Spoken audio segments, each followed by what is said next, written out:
Yo guys, welcome back everyone to Black Cuan. Terima kasih telah mengupdate berita kripto dari channel ini teman-teman. Ini bulan September. Apakah mistik dari September ini yang merah itu akan terulang lagi? Karena September, bear ini beruang ini teman-teman. Ini memang bikin frustasi karena ada beberapa berita yang menyatakan ini bulan yang sangat jelek dan bukan bulan yang bagus untuk Bitcoin. Sama seperti Agustus, kurang lebih seperti itu teman-teman. Akan tetapi ini akan membuat kita exit semuanya? Ataukah sudah saatnya ini untuk exit dari semua aset kripto ataupun Bitcoin? Sebaiknya dipikirkan matang-matang teman-teman.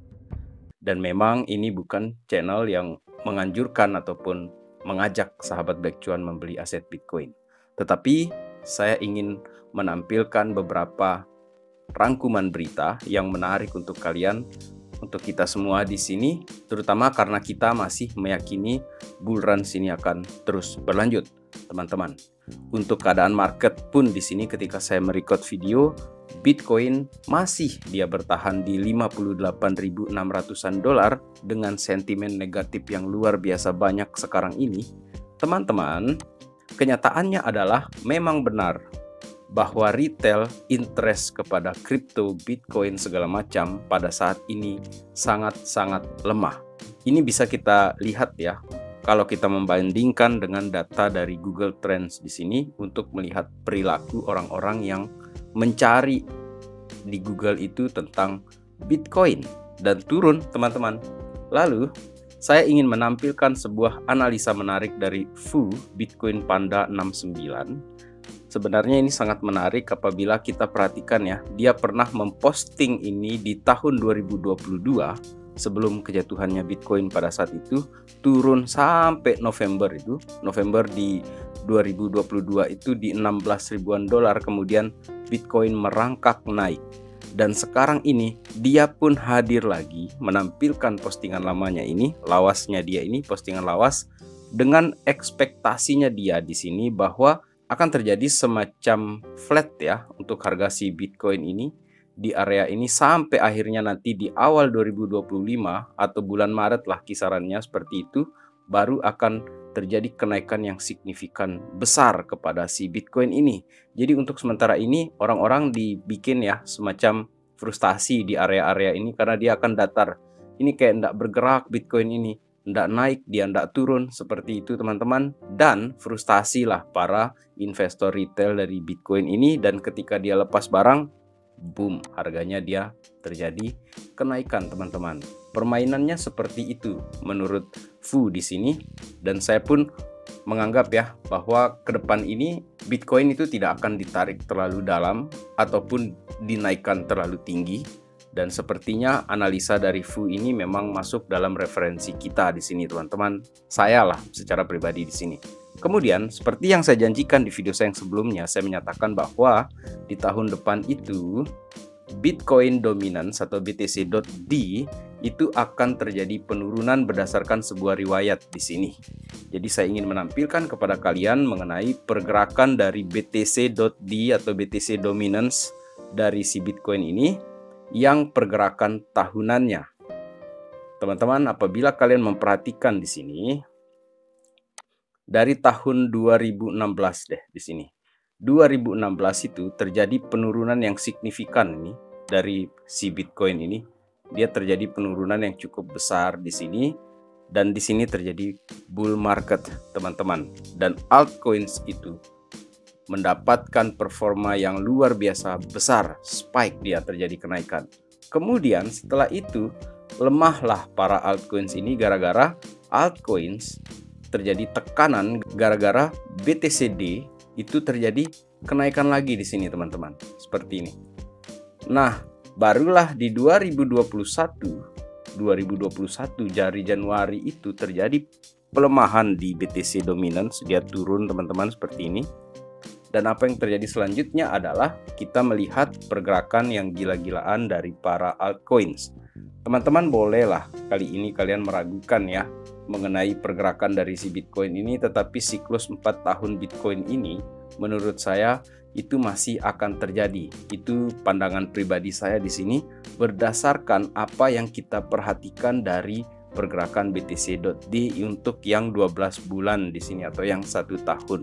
Dan tepat sekali polanya di sini mirip ya teman-teman dari kejadian yang sebelum-sebelumnya. Oleh karena itu diekspektasikan meskipun tidak akan sesignifikan yang terjadi di 2017, 2021, kemungkinan besar BTC.D juga akan turun di tahun 2025. Jika kalian merasa bahwa ini benar akan terjadi, atau mungkin ini siklus yang akan berbeda, 2025 BTC malah dia akan naik lagi di sini teman-teman. Silakan teman-teman menuliskan di kolom komentar opini kalian atau kita sharing-sharing lah di sana ya mengenai hal tersebut. Dan saya ingatkan lagi-lagi, this is not financial advice guys. Kalian bisa suka atau tidak suka dengan konten ini dengan cara tekan tombol like ataupun mendislike-nya.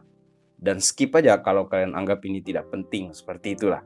Jadi teman-teman, saya ingin melanjutkan di sini setelah kita bicara mengenai BTC.D di sini yang saya yakini akan turun di tahun depan ini dan memberikan ruang untuk para altcoins itu bergerak. Sekarang ini ketika kita lihat ya ketakutan di pasar, ada paus yang membeli 1000 Bitcoin seharga 57,3 juta dolar di Binance per hari ini tanggal 2 September 2024. Dan dalam 4 hari belakangan ini, paus ini telah mengakumulasi 2000 BTC. Dan sekarang dia hold dengan total 8.559 BTC teman-teman. Di tengah ketakutan seperti ini. Karena bisa jadi ini adalah tindakan si paus yang kontrarian. Ketika market ini takut, banyak dia serok ini teman-teman. Dan seperti yang bisa kita perhatikan juga di sini, yang sangat-sangat menarik dari Mystery of Crypto di sini, yang menampilkan 6 bulan pasca halving, memang terjadi datar-datar harga si Bitcoin ini sebelum akhirnya terjadi kenaikan. Dan bahkan mungkin juga di bulan September ini kita akan ketemu lagi dengan satu candle merah di sini teman-teman. Karena seperti yang kita ketahui dari beberapa riwayat sebelumnya, di Agustus dan September itu adalah bulan yang cenderung merah untuk Bitcoin.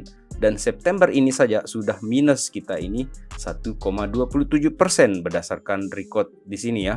Akan tetapi ada beberapa key events, ada beberapa kunci penting ya event yang terjadi di bulan September ini yang bisa saja ini membalikkan nuansa negatif dari bulan September ini terhadap Bitcoin.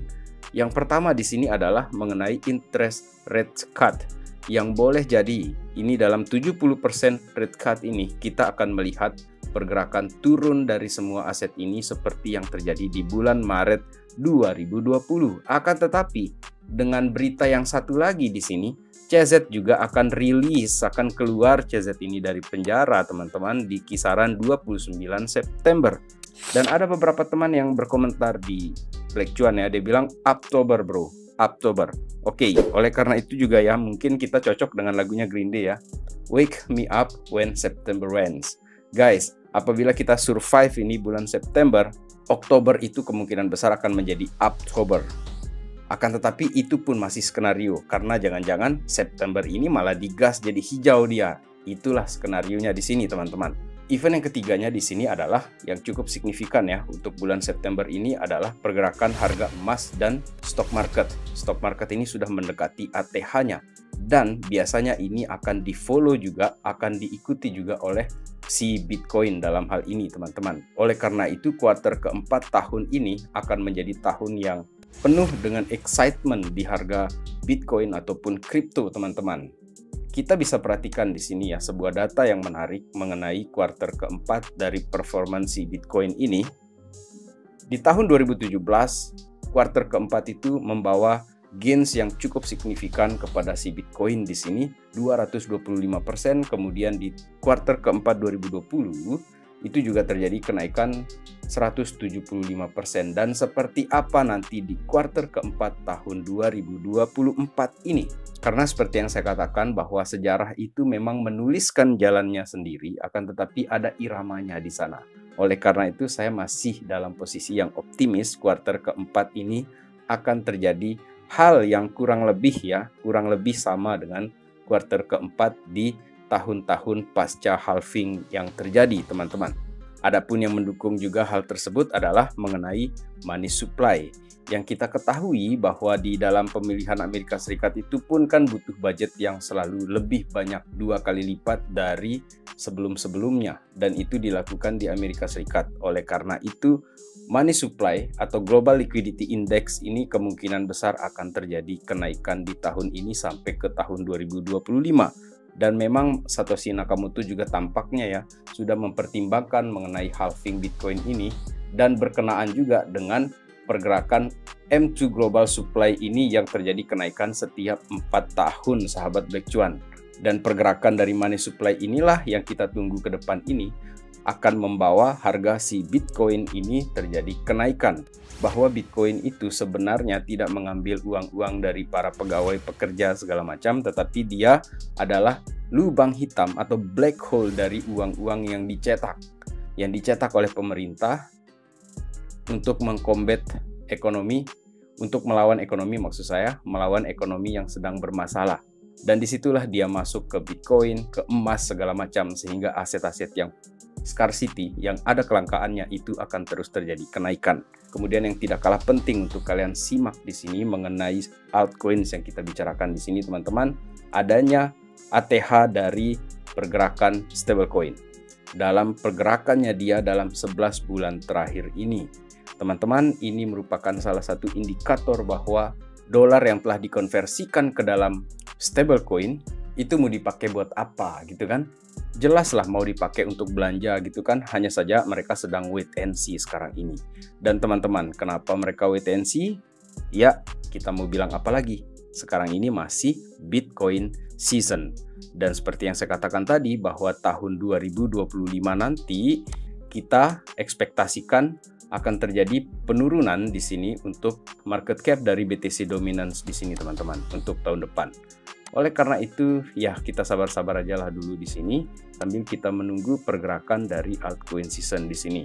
Oke, saya tahu banyak yang mengatakan tidak ada altcoin season kali ini, tidak ada. Kita lihat saja di September ini apakah dia benar-benar September atau malah dia menjadi September, kemudian dilanjutkan dengan Oktober. Dan sekian video kali ini. Terima kasih telah menonton.